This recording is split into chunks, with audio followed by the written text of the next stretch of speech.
la société est l'allié ou l'ennemi des parents. Je pense qu'elle est un petit peu l'ennemi quand même des parents. Parce qu'elle véhicule une image qui n'est pas toujours la bonne. Et malheureusement, les enfants s'en inspirent.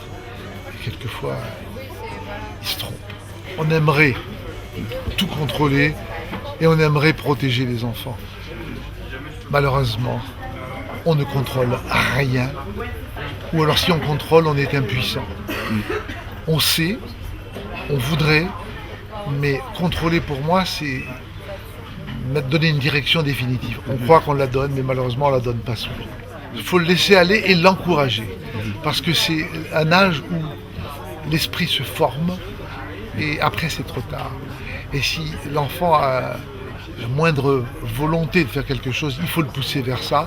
S'il a moins de 10 ans, mais sans aucune hésitation. Vous avez des parents qui sont obsédés par l'histoire de leurs enfants.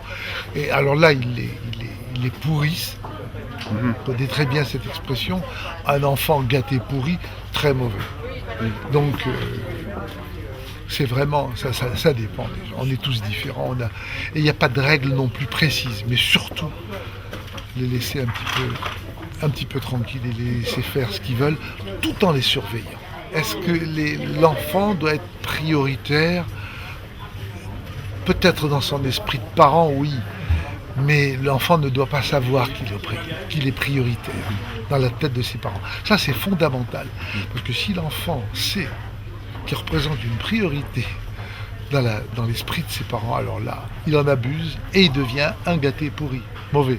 Si les adolescents sont plus en risque aujourd'hui qu'il y a 30 ans, la réponse est définitivement oui.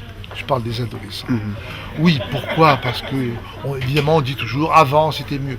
C'est pas vrai. C'était ni mieux ni moins bien, mais les temps changent. Et aujourd'hui,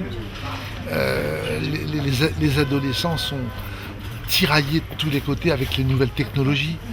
Donc, ils n'ont plus la même façon de penser. Et encore, les nouvelles technologies qui sont un progrès en soi, donnent aux enfants des idées quelquefois qui sont pas toujours réalisables par eux. Et là, ça les met en danger.